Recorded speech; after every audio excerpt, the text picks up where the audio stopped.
नमस्कार दोस्तों, आपका स्वागत है टॉप ट्रेंडिंग जीके में। दोस्तों, रेलवे एनटीपीसी जो कि 2020 और 2021 में ऑल 133 शिफ्ट में हुए थे, उसमें से हम 28, 29 और 30 दिसंबर की टोटल 6 शिफ्टों को सॉल्व कर चुके हैं। ये हमारा 7वां सेट है जो कि 4 जनवरी 2021 को हुआ था। तो बिना किसी देरी के शुरू करते हैं और बढ़ते हैं हमारे सवाल नंबर 1 पर।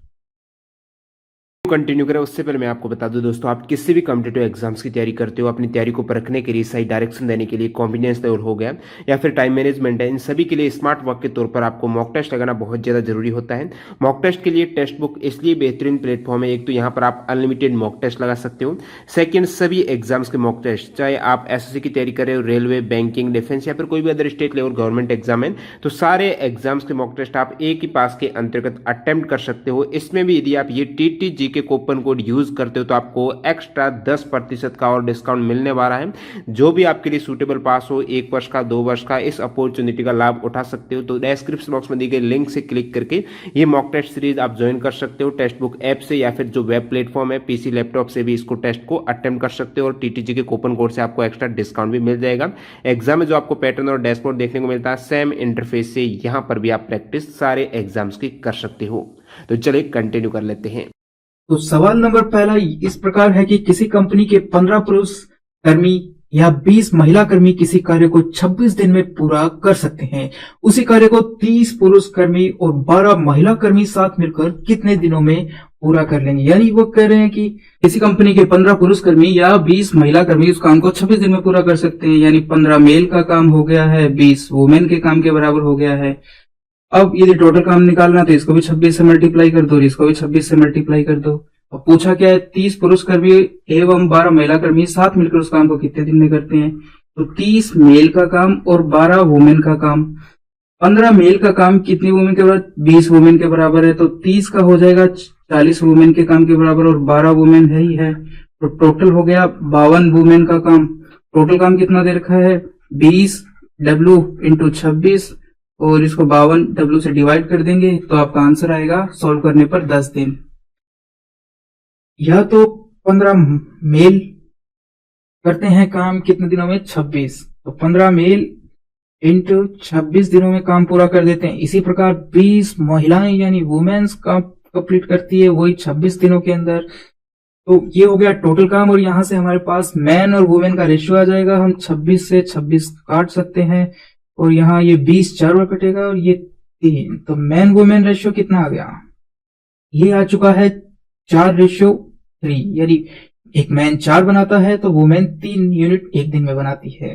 अब हमारे पास टोटल काम क्या हो गया है, हमारे पास टोटल काम हो चुका है 15, मेल की जगह हम रख देंगे 4 इंटू 26 और ये काम ही बराबर होगा जब ये साथ मिलकर करते हैं। तो साथ मिलकर करेंगे तो कितने, 30 मेल, तो मेल एक दिन में कितना बनाता है पहले तो हम लिख लेते हैं। और वुमेन 12 वुमेन बनाती है वुमेन, और ये टोटल काम उसने पूछा है कितने दिनों में होता है। तो बस अब हमको वैल्यू रखनी है 15, 60 और 26, 156 और एक 0 आएगी, ये हो जाएगा। मेल कितना है, 4 करता है, तो टोटल यहाँ 120 प्लस 3 36 कितना हो जाएगा, और इंटू एक्स, ये जुड़ जाएंगे 156। तो यहां से आ चुका है, ये जुड़ के कितना हो जाएगा 156 और ये 156 से ये कटेगा तो 10 बार आ जाएगा। तो x बराबर अपना कितना आ गया, 10, और यही हमारा आंसर है। पढ़ते हैं सवाल नंबर अगला। इसके अंदर क्या दिया गया आपको, 0.27 का स्क्वायर माइनस 0.13 का स्क्वायर बट्टे समथिंग समथिंग। तो कैसे करेंगे, तो इसको, ये हो गया a square minus b square की फॉर्म, तो इसको ओपन करते हैं। 0.27 इस प्रकार से ओपन हो जाएगा 0.13, इसी प्रकार 0.27 माइनस 0.13 इस प्रकार ओपन हो जाएगा। और नीचे आपको क्या दे रखा है, 0.27 प्लस 0.13 ये दे रखा है। ये और ये आपस में कट जाएंगे, क्या बचा, ये बचा, और इसको इसमें से घटाएंगे तो कितना बचेगा, 4 1 पॉइंट, ये आ गया हमारा आंसर। तो अगला सवाल है दो संख्याओं का योग 16 दे रखा है और उनका गुणनफल इतना दे रखा है, तो व्युत्क्रम का योग निकालना है। मान लिया कि संख्याएं x और y है, ठीक है, उनका योग दे रखा है, गुणनफल दे रखा है, यानी कि योग कितना हो गया, x प्लस वाई दे रखा है 16, x इंटू वाई दे रखा है 63, पूछा है 1/x प्लस 1/y, तो दोनों को एलसीएम लिया, एक्स वाई हो गया और ऊपर आ जाएगा y प्लस एक्स, बस मान रख दो। x प्लस वाई कितना दे रखा है 16 और x इंटू वाई कितना दे रखा है 63, तो यही हमारा आंसर है, आंसर नंबर 2। अब इस सवाल में देखिए, किसी वर्ग का क्षेत्रफल कितना होता है 154 सेंटीमीटर स्क्वायर, तो वर्ग की परिधि कितनी होगी, तो मैं सीधा से लिख दूंगा 7 44 154, मेरा आंसर आ चुका है 44। या कैसे मैंने, ये देखिए, आपको क्या करना है, ये टेबल याद रखनी है कि 7 क्या होता है कि ये तो है त्रिज्या, तो ये यहां आता है रेडियस, और जो रेडियस होती है ये हो गया हमारा परिधि और ये है एरिया, तो यहां पर r की पावर 1, यहां पर भी r की पावर 1 और यहां पर r की पावर 2 है। तो आपको क्या करना है, एक टेबल ध्यान रखनी है, 7 44 154, ये 7 है रेडियस, ये 44 परिधि और इसी के साथ ये हो गया एरिया। यदि 14 है तो हम क्या करेंगे, इसको 2 से मल्टीप्लाई कर देंगे, 44 को 2 से मल्टीप्लाई करेंगे तो कितना आएगा, ये 88 आता है यहाँ पर, और इस पर आता है 616। तो ये वैल्यूज आप 2 याद रख सकते हैं, ये काफी ज्यादा पूछी जाती है। और आप इसी प्रकार आगे भी, इसको हमको 2 से मल्टीप्लाई करना है, इसको भी हमने 2 से किया, इसको भी 2 से किया तो 14 आ गया, इसको 2 से किया 88 आ गया, और इसको 2 की पावर से करना है, यानी जिसकी भी 2 बार जा रहा है तो 2 की पावर से, और 4 बार जा रहा है तो 4, यानी 2 का स्क्वायर 4, तो 4 से करेंगे ये आ जाएगा। अब अगला निकालना है तो इसको 3 के स्क्वायर से कर देंगे, करना किसको, 154 को ही 3 के स्क्वायर से, और यहाँ 3 से कर देंगे, यहाँ 3, तो 3 साथ होता है 21, यह आएगा 132 और यहाँ कुछ आ जाएगा 1386, इस प्रकार कुछ आ जाएगा। तो आपको ये टेबल याद कर सकते हो, जिससे आपको तुरंत हो जाएगा बिना किसी टाइम लगे। 7 44 154, ये वैल्यू तो कम से कम इतना तो ध्यान रखें ही, क्योंकि ये तो सबसे बेसिक है। फिर दूसरा वाला भी ध्यान रख लो, 14 88 616, बस इतना याद रख लो, काफी सारे सवाल सॉल्व हो जाएंगे, क्योंकि दिया हुआ आता है 616 किसी का क्षेत्रफल है, उसकी परिधि, तो यदि हम फॉर्मूले से सॉल्व करने लगे तो काफी टाइम लगेगा, इसमें आप अपना पूरा टाइम बचा सकते हैं। बढ़ते हैं सवाल नंबर 11, जो कि अगला सवाल दिया गया है। इसमें क्या दिया है, x प्लस 1/x बराबर 9 है, तो x square plus 1/x square की वैल्यू निकालनी है। तो हम जानते हैं कि यदि इसकी वैल्यू k दे रखी है, तो यानी कि x प्लस 1/x की वैल्यू यदि k दे रखी है, तो x square plus 1/x square की वैल्यू k स्क्वायर माइनस 2 होती है। तो आपको यहाँ 9 दे रखा है, तो क्या हो जाएगा, 9 का स्क्वायर 81 माइनस 2, और 81 माइनस 2 79, ये आ गया आंसर, आंसर नंबर 4। बढ़ते हैं अगले सवाल की ओर। बड़ी संख्या को छोटी संख्या से भाग देने पर भागफल के रूप में 6 और शेषफल के रूप में 5 प्राप्त होता है। यदि दोनों संख्याओं के बीच का अंतर 1540 है तो छोटी संख्या ज्ञात कीजिए। तो देखिए कि बड़ी संख्या मान ली हमने x और छोटी संख्या मान ली y, तो x में यदि y का भाग कितनी बार गया, 6 बार जाता है, शेषफल कितना बच गया, लास्ट में 5 बच जाता है। तो हम क्या करेंगे, y को 6 से मल्टीप्लाई करते हैं, 6y प्लस 5 बराबर होता है हमारा x, ये होता है।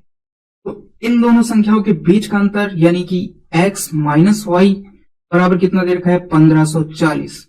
तो मैं क्या करता हूं, एक y यहां से यहां लाऊंगा तो माइनस आ जाएगा, x माइनस वाई, यहां कितने बचे 5y प्लस 5, तो x माइनस वाई बराबर घटाने पर कितना 1540, और 1540 यहां बचा 5y प्लस 5। अब ये 5 उधर जाकर उधर हो जाएंगे, 1535 बराबर 5y। अब ये y मल्टीप्लाई में उधर भाग में जाएगा, भाग में जाकर ये नीचे काट देगा इसको, 5 ये 15 0 और 5 7 35, तो ये आ गया 307 हमारा आंसर, आंसर नंबर 2। पढ़ते हैं सवाल नंबर है अपना अगला। एक खंबे के शीर्ष का उसके पास से बिंदु से 20 मीटर की दूरी पर स्थित एक बिंदु से उन्नयन कोण 45 है। उन्नयन कोण का मतलब है वो नीचे से देख रहा है ऊपर की ओर खंबे को, यानी कि ये हमारा खंबा हो गया और इससे कुछ 20 सेंटीमीटर की दूरी पर एक यहां से बंदा देख रहा है इस खंबे के शीर्ष को, मान लिया, ठीक है। और ये कोण हमारा कितना है 45 डिग्री, और ये 90 डिग्री है, बचा हुआ कोण भी 45 होगा। तो 45 डिग्री और समकोण त्रिभुज में मैंने आपको एक बात बताई थी, नहीं तो अब यहाँ पर कि ये भुजा 1:1 की रेशियो में होती है और ये √2 की रेशियो में होती है। तो यदि ये एक की वैल्यू आपको 20 दे रखी है, यानी इस भुजा की वैल्यू कितनी दे रखी है 20, तो इस भुजा की वैल्यू भी 20 हो जाएगी और इसकी कितनी हो जाएगी 20 √2 हो जाएगी। अब आपको पूछा क्या है, खंबे की ऊंचाई जो कि 20 आएगी। एक कालीन की लंबाई इतनी है और इसे 4 से 1/2 मीटर की लंबाई वाले कालीन में कितने टुकड़ों में बनाया जा सकता है? कितने टुकड़े बना सकते हैं हम इसके? तो सबसे पहले इसको भिन्न में चेंज कर लेते हैं, 40 और 1 45/2, और इसका कितना आया, इसको भाग दे देंगे 8 और 9/2, 2 से 2 कट जाएगा और यहाँ आंसर बचेगा 9 से गया 5 बार, तो 5 टुकड़े उसके किए जा सकते हैं इस लंबाई के इस पूरे में से। इस सवाल को हम क्या करेंगे कि दोनों साइड का स्क्वायर ले लेंगे, इधर स्क्वायर लिया तो अंडर हट जाएगा और इधर लिया तो 729 × 729 आ जाएगा। 729 आपको पता होना चाहिए किसका स्क्वायर होता है, 27 का स्क्वायर होता है। तो 27 का स्क्वायर इंटू 27 का स्क्वायर, यानी 27 की पावर आ गई 4 और इधर क्या है 3 की पावर n। तो 27 क्या होता है 3 की पावर 3, बाहर 4 है 3, अब ये पावर आपस में मल्टीप्लाई हो जाएगी, पावर की पावर मल्टीप्लाई हो जाती है, तो 3 की पावर 12, n का मान कितना आ चुका है, n का मान आ जाएगा 12। 5,000 रुपए के लिए 10% वार्षिक ब्याज की दर से 3 वर्षों का साधारण ब्याज और चक्रवृद्धि ब्याज का अंतर ज्ञात करना है। ओके जी, तो अब सबसे पहली चीज तो आपको ये ध्यान होना चाहिए कि साधारण ब्याज 3 साल का, कंपाउंड इंटरेस्ट चक्रवृद्धि ब्याज में मैं कितनी होगी 10% से। देखो साधारण ब्याज पर यदि 3 साल की दर निकालते हैं तो 30, 10 × 3, और चक्रवृद्धि ब्याज पर ये आपको याद करनी है कि 10% दिया हो तो 33.1, क्योंकि 10% काफी बार पूछी जा सकती है। और तो इनका अंतर कितना आ गया, 33 माइनस कितना आ गया 3.1, ये अंतर आ गया। अब ये अंतर पूछा है और वैल्यू किसकी दी हुई है 100 की, यानी 100 रुपए थे, ये 30 रुपए बनते हैं 1 साल, यानी 3 साल के अंदर साधारण ब्याज पर, चक्रवृद्धि ब्याज में 3 साल में इतने रुपए बन जाते हैं ब्याज के रूप में, और अंतर इतना आ जाता है। तो 100 रुपए की वैल्यू कितनी दे रखी है आपको 5,000, नीचे लिख लेते हैं 100 रुपए की वैल्यू कितनी दे रखी है आपको 5,000, तो एक की वैल्यू कितनी होगी 50, तो 50 होगी तो 3.1 की वैल्यू कितनी हो जाएगी 50 × 3.1। इनको यदि आप मल्टीप्लाई करते हैं तो इस 0 से ये पॉइंट कट जाएगा और 5 से 15 और 5 × 5 155 आ जाएगा। 2 रेलगाड़ियां सम्मुख दिशा में चल रही है, रेलगाड़ी ए की चाल इतनी है और बी की इतनी है, दोनों एक दूसरे को पार करने में 30 सेकंड, यानी 2 रेलगाड़ियां खड़ी है, एक रेलगाड़ी यहां खड़ी है और दूसरी रेलगाड़ी यहां है, ये इधर जा रही है, ये इधर जा रही है, इसकी चाल 80 है और इसकी चाल 70 है और ये किलोमीटर में दी हुई है। 30 सेकंड में एक दूसरे को पार कर लेती है, ए की लंबाई इतनी है, तो टोटल ये दूरी यहां से लेकर यहां तक कितनी हो जाएगी, ये 30 में एक दूसरे को पार कर लेगी, तो टोटल दूरी कितनी होगी, पहली गाड़ी की 300 है और दूसरी गाड़ी की हम b मान लेते हैं, जो दूरी है वो किसके बराबर होगी, टोटल चाल दोनों तरफ आ रही है आपस में, एक तरफ यानी कि दोनों ए की तरफ आ रही है तो जुड़ जाएगी, तो ये हो जाएगा 150 इंटू टाइम कितना दे रखा है 30 सेकंड,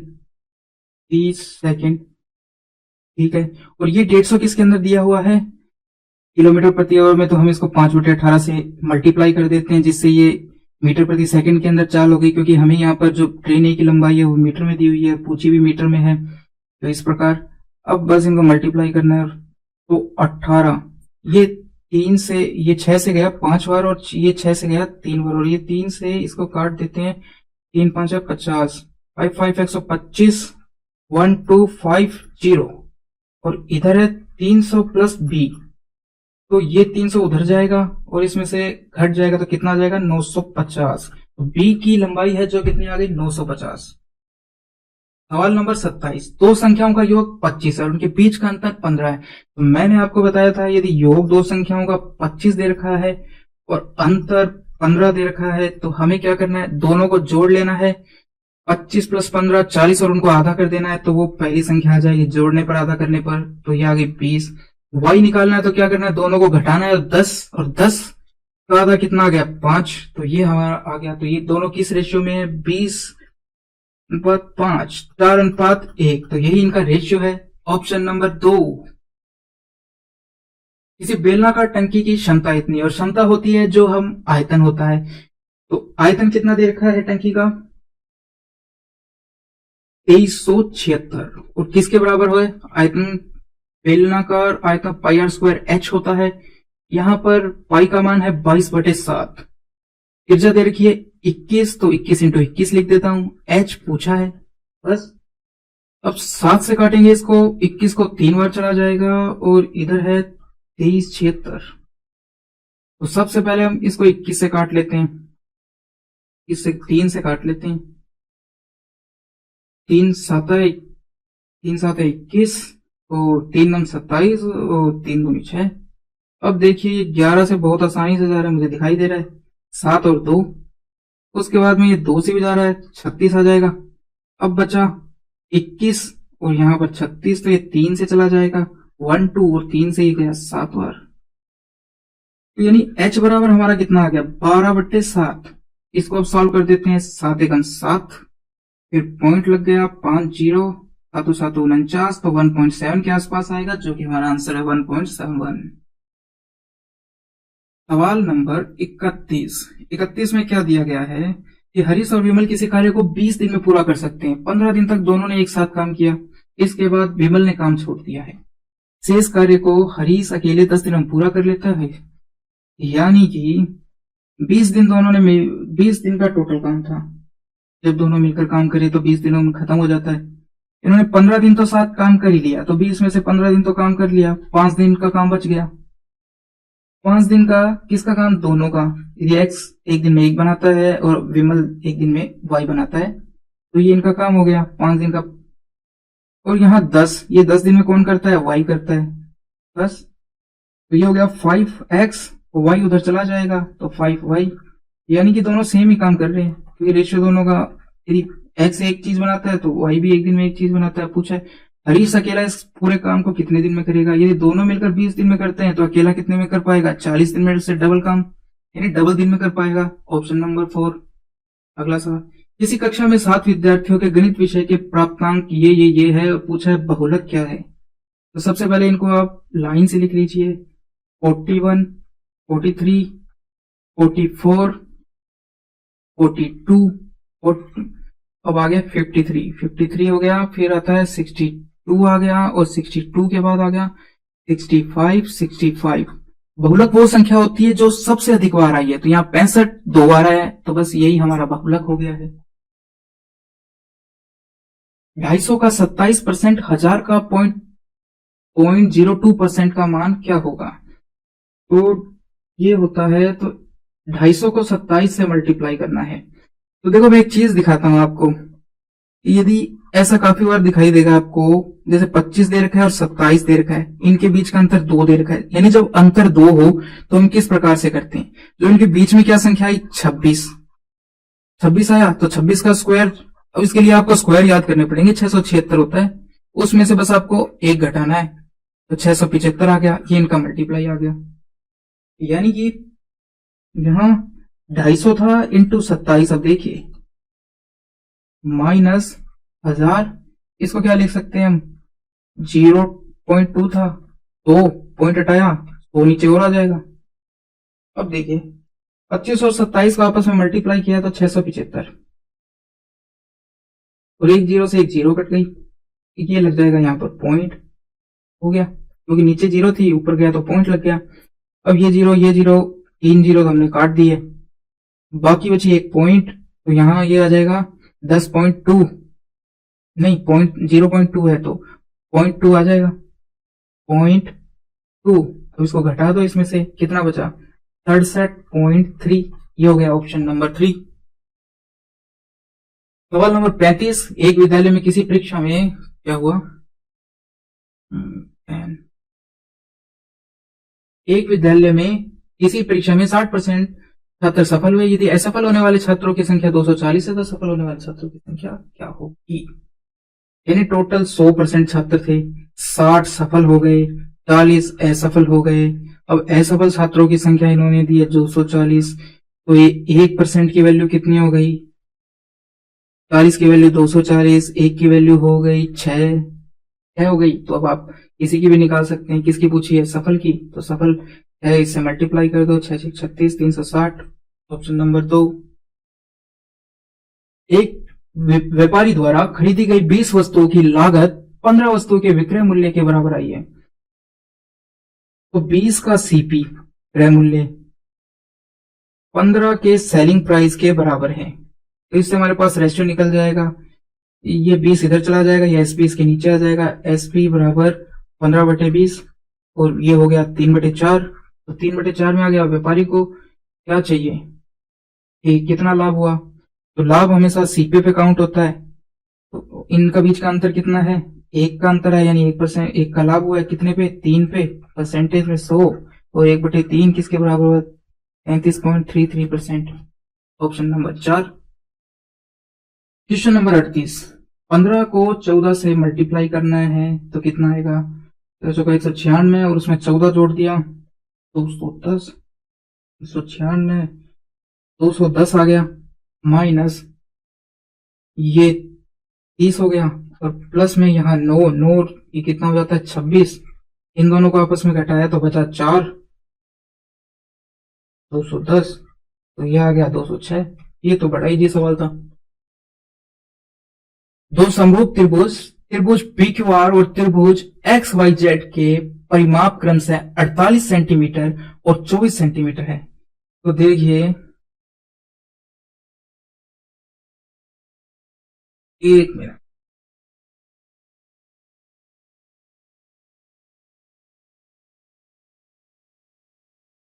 ये हमारा पहला त्रिभुज और इसको थोड़ा सा इधर ले आते हैं, और ये हमारा दूसरा त्रिभुज। ओके, अब इसमें ये P, ये है Q और ये है R। इसी प्रकार दूसरे त्रिभुज, ये X, ये Y और ये Z। तो समरूप त्रिभुज में क्या होता है, जो अनुपात भुजा का होता है, यानी परिमाप का अनुपात क्या होगा, परिमाप पहले का और परिमाप दूसरे का क्या होगा, जो भुजा का होगा, यानी भुजा 1 की और भुजा 2 की, मगर वो वही सेम साइड की भुजा होनी चाहिए, चाहे दोनों में से किसी की हो। इसी प्रकार एरिया का भी आप लिख सकते हो कि पहले त्रिभुज का एरिया और दूसरे त्रिभुज के एरिया का रेशियो किसके बराबर होगा, तो यहां भुजा का स्क्वायर हो जाएगा, भुजा का स्क्वायर, ये पहले त्रिभुज की भुजा और ये दूसरे त्रिभुज की भुजा का स्क्वायर, तो ये हो जाएगा। और हमें क्या दे रखा है, परिमाप किस अनुपात में दे रखा है, 48-24 दे रखा है, यानी 2:1 हो गया, तो इसी अनुपात में भुजा होगी। और एक्स वाई कितनी दे रखी है, 12, तो ये यदि 1 है तो दूसरे त्रिभुज की डबल होगी, ये 12 है तो ये कितनी हो जाएगी, 24 हो जाएगी। तो जो अनुपात भुजा का होता है वही अनुपात परिमाप का होता है, मगर एरिया के अनुपात में भुजा का स्क्वायर होता है। सवाल नंबर, आगे बढ़ते हैं, चलो चलो चलो, अब है 45 नंबर सवाल। इसमें क्या दे रखा है कि ये इसको सॉल्व करना है। तो सबसे पहले हम इस ब्रैकेट को सॉल्व कर लेते हैं अलग से, पूरे ब्रैकेट को मैं सॉल्व कर रहा हूं, तो ये बन गया a+b और a-b रूप। तो a+b और a-b क्या होता है, देखिए a+b और a-b किसके बराबर होगा, a² - b² के बराबर होगा। a+b तो कितना हो जाएगा, ये 3√2 का स्क्वायर माइनस 2 का स्क्वायर, ये हो जाएगा। तो अब इसको किया 3 2 9 दूनी 18 माइनस 4 14, इसका मान आ गया 14। तो मान आ गया तो ऊपर रख रहे हैं, ऊपर वाले में 14, यहाँ ऑफ है, यहाँ 13 + 15, तो ऑफ को हटाया इंटू आ जाएगा, और यहाँ 13 है + 15 है, तो 14 13 कितना होता है, 14 और 13 69, और ये हो जाएगा 182 + 15, तो इसमें 15 जोड़ेंगे तो कितना आ जाएगा, ये आ गया 7 और ये आ गया 9 और ये 197। दो संख्याओं का में से 6 उनका लेस है, ये है। यदि दोनों संख्याओं में से एक 42 है तो दूसरी संख्या क्या होगी? ये सवाल मैंने आपको, यानी इस तरह का सवाल, लेस है में से वाला सवाल मैंने पिछले सेट के अंदर काफी अच्छे से एक्सप्लेन किया था। तो एक बार उन चीजों को तो रिवाइज कर लेते हैं। तो दोनों संख्याओं में क्या चीज होती है? में से। एक चीज तो ये ध्यान रखना है, पहली संख्या में भी में से होगा, दूसरी में भी में से होगा। और लेसे में क्या होगा? लेसे में भी में से होगा, यानी कि एलसीएम के अंदर भी एचसीएफ होगा। तो ये तो हमारा है एलसीएम और ये है हमारा एचसीएफ। तो एलसीएम हमें कितना दे रखा है? 84। एलसीएम के अंदर क्या होगा? एचसीएफ होगा। बाकी जो बचे हुए पार्ट है दोनों के अंदर, एक्स मान लिया, दूसरे में वाई, और तीसरा ये हो जाएगा बराबर 84 होगा। यही तो होगा। यानी आप एलसीएम में एचसीएफ का भाग दोगे तो जो दोनों का बचा हुआ पार्ट है वो आ जाएगा संख्याओं का। जैसे दो संख्याएं हैं, पहली में भी कुछ होगा जो कॉमन नहीं है, दूसरी में भी कुछ कॉमन नहीं है। तो जो पार्ट कॉमन नहीं है पहली संख्या में वो एक्स हो गया, दूसरी में जो कॉमन नहीं है उसको हमने वाई मान लिया। वो किससे मल्टीप्लाई होगी? 6, और यहाँ पर भी 6। तो एलसीएम लेते हैं तो ये 6 तो आ ही जाएगा दोनों के अंदर, एक बार ही आएगा। और इस एक्स को लिख दिया, इस वाई को लिख दिया, ये तो एलसीएम है। अब ये 6 क्या इधर चला जाएगा, तो एक्स इंटू वाई कितना आ जाएगा? एक बार गया, 4 बार, एक्स इंटू वाई 14 आ गया। अब यदि दोनों संख्याओं में से एक 42 है, ठीक है, तो 42 इस संख्या में भी, मान लिया पहली संख्या थी एक्स, इंटू इसमें भी एचसीएफ है, और एचसीएफ कितना है? 6। तो ये 6, तो एक्स का मान कितना आ गया? 7 आ गया। तो हमारे पास एक्स का मान यदि यहां पर रखा है तो वाई का मान आ जाएगा। वाई का मान कितना आ गया? 2 आ गया। तो पहली संख्या कितनी आ गई? 7, 42 ये तो दे ही रखी है। और दूसरी संख्या कितनी आ गई? 2 यहां रखा तो 12 आ गई। यही संख्या तो पूछी है, ऑप्शन नंबर 3। एक कक्षा में 48 छात्र है। किसी एक दिन छात्रों की उपस्थिति उनकी कुल संख्या का इतना है और अनुपस्थित छात्रों की संख्या उन्होंने पूछी है। यानी कि जो नीचे वाला 8 दे रखा है वो तो टोटल छात्र हो गए, और उपस्थित कितने हैं? 8 में से 3 छात्र, तो अनुपस्थित कितने हो गए? बचे हुए 5। 8 में से 3 घटा देंगे, 5 बच जाएंगे जो अनुपस्थित है। अब टोटल छात्र कितने दे रखे हैं? 48 दे रखे हैं। तो उपस्थित पूछे, इसको करेंगे तो कितना आ जाएगा? 8 से वैल्यू आ गई 6। तो इसको 6 से मल्टीप्लाई करने पर कितना आ जाएगा? 6 थी 18 आ जाएंगे, और इसको 6 से मल्टीप्लाई करने पर 30 आ जाएंगे। पूछा क्या? अनुपस्थित, तो 30 छात्र अनुपस्थित थे। एक छोटी कंपनी में महिला और पुरुष कर्मचारियों की संख्या का अनुपात 2:3 दे रखा है, ठीक है। यदि कंपनी में पुरुष कर्मियों की संख्या 90 है तो कुल कर्मियों की पूछिए। यानी कि 2 कौन है? महिलाएं, 3 कौन है? पुरुष। तो टोटल कितने हो गए? 5। 3 की वैल्यू कितनी दे रखी है? 90। तो 1 की वैल्यू कितनी होगी? 30। 30 को टोटल पूछिए, 30 से मल्टीप्लाई कर दो, 150 आ जाएगा। यही हमारा आंसर है, ऑप्शन नंबर 1। अब सवाल नंबर 58। PQRS एक चक्रीय समलंब चतुर्भुज है। तो देखिए कहां गया, ये रहा हमारा सवाल। अब इस सवाल में सबसे पहले तो हमें सर्किल बनाना पड़ेगा, थोड़ा सा और बड़ा कर लेते। ये हमारा हो गया सर्किल।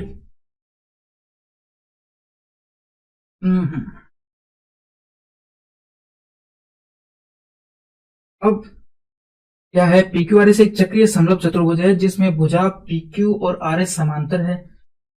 ओके, और इसमें क्या क्या? भुजा PQ क्या व्यास है, तो भुजा PQ को तो हम व्यास बना देते हैं पहले। फिर कह रहा है कि आगे बढ़ो, ये चक्रीय चतुर्भुज है तो कहीं यहां टच करता है मान लिया, और दूसरा यहां टच करता होगा, और ये बना दिया, ये बना दिया। ये है P, ये Q, ये R, और ये S। अब क्या है कि ये तो हो गया व्यास, और उसने कोण एक दिया है, कौन सा? QPR। इनको मिला देते हैं, तो ये कोण कितना दे दिया इन्होंने? 40। इनको मिलाया हुआ है, ध्यान रखना, 40। ये कोण दे रखा है और पूछा है ये वाला कोण। तो ये कोण के सबसे पहले तो ये जो त्रिभुज है यही वाला, तो ये यहां वाला नहीं है, पूरा है इतना 40, ठीक है। तो ये कोण यदि 40 है और ये अर्धवर्त में बना हुआ त्रिभुज है जो, वो कितना होगा? 90 का एंगल होगा कि नहीं? अर्धवर्त में बना त्रिभुज समकोण होता है। ये 40 है, ये 90 है, तो बचा हुआ कोण कितना होगा? 50 हो जाएगा। और अब Q और S ये चक्रीय चतुर्भुज के आमने सामने के कोणों का योग कितना होता है? 180 होता है तो Q प्लस एस कितना हो गया 180। Q की वैल्यू कितनी दे रखी है आपको 50 दे रखी है तो S की वैल्यू निकल जाएगी, ये S कितना आ गया 130 आ जाएगा। बस ऑप्शन नंबर 3। टोकरी में रखा एक आम हर 1 मिनट में दोगुना हो जाता है। यदि टोकरी 30 मिनट में पूरी आम से भर जाती है तो आधी भरने में कितना समय लगेगा? 29 लगेंगे, 29 मिनट में आधी भर जाएगी। यानी वो कह रहा है कि स्टार्टिंग में एक आम था, फिर हर सेकंड में डबल हो रहे हैं, दूसरे सेकंड में 2 हो गए, तीसरे सेकंड में 2 के 4 हो जाएंगे, फिर 8 हो जाएंगे, इसी प्रकार चलते जाएंगे। तीसरे सेकंड में हमने मान लिया कि 100 हो गए, तो हर सेकंड में डबल हो रहे हैं। तो उसने पूछा आधे कब थे? लास्ट सेकंड में तो आधे थे, यानी यहाँ 100 मान लिया हमने, तो आधे कब थे? 29वें सेकंड में। बस सीधा सा है ऑप्शन नंबर 1। अब ये सवाल दे रखा है, तो ये सवाल आसान है थोड़ा सा, बस इसमें घुमा रखा है। इसको पूरे को ए मान लो, इसको बी मान लो, ए स्क्वायर मानना है और इसको बी स्क्वायर, यानी एक्स वाई को हमने क्या माना है? ए माना है। ठीक है, तो किसकी वैल्यू दे रखी है आपको? ए स्क्वायर प्लस, आपको दे रखी है ए स्क्वायर प्लस 1 ए स्क्वायर की वैल्यू दे रखी है 83, और पूछिए ए प्लस 1 ए की वैल्यू पूछिए। तो हम क्या करेंगे, ये होता है किसके बराबर? ए स्क्वायर माइनस 2 के बराबर। तो ये 2 उधर चला जाएगा तो कितना हो जाएगा? 85 बराबर के स्क्वायर। तो के ये होता है के किसके बराबर आ जाएगा? इसका उधर चला गया अंडरूट के, यानी ये इतना है उधर चला गया तो ये प्लस हो जाएगा। माइनस वाला निकालना है ना, तो यहां पर प्लस मिलेगा, यहां माइनस निकालना है हमको, तो यहां प्लस होगा। तो प्लस है तो ये 2 उधर जाएगा माइनस में, यहां आ जाएगा अपना 81 बराबर के स्क्वायर। तो के की वैल्यू कितनी आ जाएगी? 9 आ जाएगी। बस यही तो पूछा है। सवाल नंबर 66। यदि दो संख्याओं का अनुपात 3:5 है, उनका लेसा 120 है, तो वे संख्याएं क्या होगी? अनुपात कितना है? 3:5। तो उनका लेसे कितना दे रखा है, यानी अनुपात में तो 3 × 5, ये तो कॉमन पार्ट नहीं है क्योंकि अनुपात है, और ये एक एचसीएफ आएगा यहाँ पर, वो किसके बराबर होता है? एलसीएम के बराबर, जो हमको 20 दे रखा है। बस यही तो है। ये 15, इसको 15 से डिवाइड करेंगे तो हमारे पास एचसीएफ आ जाएगा। 15 से डिवाइड किया 8 बार जाएगा, एचसीएफ 8 आ गया है। तो पहली संख्या हो गई 3 × 8, और दूसरी संख्या हो गई 5 × 8, ये हो गया 24 और ये हो गया 40। एक बैंक किसी व्यापारी को इतने की धनराशि 5 वर्ष के लिए 5% की वार्षिक ब्याज पर ऋण देता है। यहाँ कुल देय साधारण ब्याज कितना होगा? तो टोटल ब्याज पूछा है, इस राशि पर कितना होगा, और साधारण ब्याज है। तो 5 वर्ष से 5% पर 5 वर्ष के लिए टोटल परसेंटेज कितना हो जाएगा? 25%। बस इसका 25% निकालना है आपको, 12,050। क्यों हम इसको साधारण ब्याज से क्यों और किसी से करें? तो बस 25% क्या होता है? 1/4। तो 1/4 के लिए क्या करना पड़ता है? 25% के लिए आधे का आधा करो सबसे पहले, 25 0, फिर आधा करो, ये 3, ये 12, 500। बस ऑप्शन आ गया, ऑप्शन नंबर 1। सवाल नंबर 80। यदि tan थीटा और कोट थीटा की वैल्यू 5 है तो इसका मान बताना है आपको। तो देखिए, एक तो इस प्रकार है, कर सकते हैं हम कि tan, इसका यदि स्क्वायर करते हैं, tan theta plus cot theta का यदि हम स्क्वायर करते हैं तो क्या आएगा? tan square theta plus coat square theta plus 2 tan theta आएगा, और कोट आएगा, कोट को हम 1/tan लिख देंगे जो आपस में कट जाएंगे, यानी tan थीटा 1 कोट को लिख दिया मैंने 1/tan थीटा, ये tan से tan कट जाएगा तो 2 बच जाएगा। तो tan square theta plus coat square theta plus 2, ये आ जाएगा इसकी वैल्यू। तो ये किसके बराबर दे रखा है आपको? 5 के बराबर दे रखा है। ये इसकी वैल्यू आई थी, ये 5 के बराबर दे रखा है। तो tan square theta plus coat square theta कितना आ गया? 2 उधर चला जाएगा, 3 के बराबर आ गया। तो यहां पर हम इनकी वैल्यू तो दोनों की 3 रख देंगे, और ये 60 है, जो tan 60 की वैल्यू होती है √3। तो √3 और √3, ये 3, ये तो हो जाएगा 6, और है, और ये है 3 3, इसकी वैल्यू 5 नहीं थी, इसकी थी, तो ये आ गया स्क्वायर है इसका 25, ये 25 के बराबर है, तो 25 में से 2 जाएगा तो 23 बचेगा, 23, तो ये तो है 23 प्लस ये हो गया 6, 23 और 6 कितना हो गया 29, ऑप्शन नंबर 1। अब देखो इसमें हम जो नीचे cos 67 है उसको क्या लिख सकते हैं, उसको हम लिख सकते हैं cos 90 माइनस 23। मैंने क्यों लिखा, क्योंकि ये 23 और 67 दोनों को जोड़ने पर 90 आता है, ये चेक कर लीजिए आप, इन 71 और इसको भी जोड़ने पर 90 आता है, तो इस प्रकार से हम इसको लिख दिया है।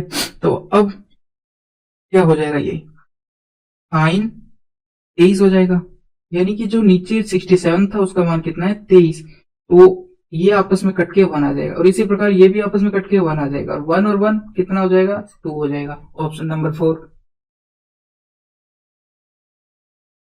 तो इस प्रकार से हमने आज सेट नंबर 7 कंप्लीट कर लिया है। जो भी सवाल आपको समझ में नहीं आया आप कमेंट में बताएं जरूर, और जो भी आपको लगा है अच्छा बुरा जरूर कमेंट के अंदर लिखें। तो थैंक